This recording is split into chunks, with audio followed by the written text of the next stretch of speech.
अस्सलाम वालेकुम दोस्तों, मैं हूं आसिम सोहेल और आप देख रहे हैं मेरे यूट्यूब चैनल और फेसबुक पेज। उम्मीद करता हूं कि आप सब खैरियत से होंगे। अल्लाह पाक आप सबको अपनी हिफ्ज़ व अमान में रखे। दोस्तों, आज की हमारी वीडियो काली मिर्च के फ़वाइद और नुक़सानात के हवाले से है और इसके अलावा इसे कैसे खाना है ये भी बताएँगे। तो इससे पहले जल्दी से हमारे चैनल को सब्सक्राइब कर दें और साथ में दिए गए बेल आइकन के बटन को भी ज़रूर प्रेस कर दीजिएगा। दोस्तों, काली मिर्च मैदे के अमराज के लिए मुफीद होने के साथ साथ इसमें सेहत के और भी बहुत से फ़वाइद मौजूद हैं। काली मिर्च को हाजमे के लिए भी अच्छा कहा जाता है और ये जिस्म के जहरीले मादों को दूर करके कैंसर से भी बचाती है। और जब इसे खाने में शामिल किया जाए तो ये आपके खाने का जायका बेहतर बनाने में भी आपकी मदद करती है। ये आपकी आंतों और मैदा को साफ़ करती है। इसमें पोटाशियम होता है जो दिल की धड़कन और हाई ब्लड प्रेशर को कंट्रोल करने में मदद करता है। इसके अलावा सुर्ख खून के खलियात पैदा करने में भी ये आपकी मदद करती है। विटामिन बी से भरपूर और कैल्शियम पैदा करती है। इसके साथ साथ कब्ज़ को दूर करती है, जल्द की खराबी और झुर्रियों को रोकती है। आप अपनी रोज़मर्रा की खुराक में एक चुटकी काली मिर्च शामिल करके अपने आप को सेहतमंद रख सकते हैं। काली मिर्च को हल्दी के साथ मिलाकर पीने से कैंसर से बचा जा सकता है। इसको हल्दी और काली मिर्च मिलाकर दूध के साथ पिया जा सकता है।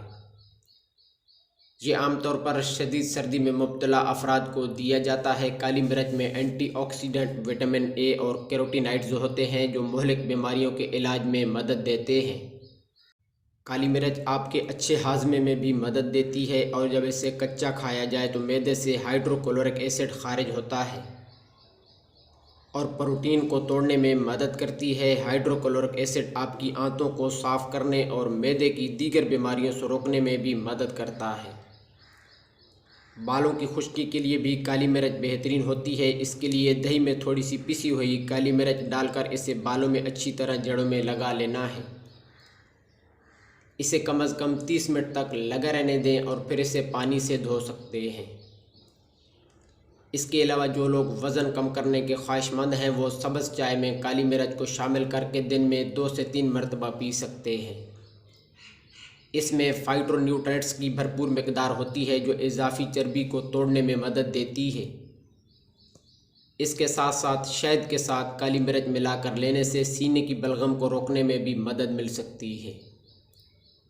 दोस्तों, अगर आप काली मिर्च का ज़्यादा इस्तेमाल करते हैं तो इसका आपको नुकसान भी उठाना पड़ सकता है। अगर आप काली मिर्च का बहुत ज़्यादा इस्तेमाल करते हैं तो आपको सांस लेने में दुश्वारी का सामना करना पड़ सकता है।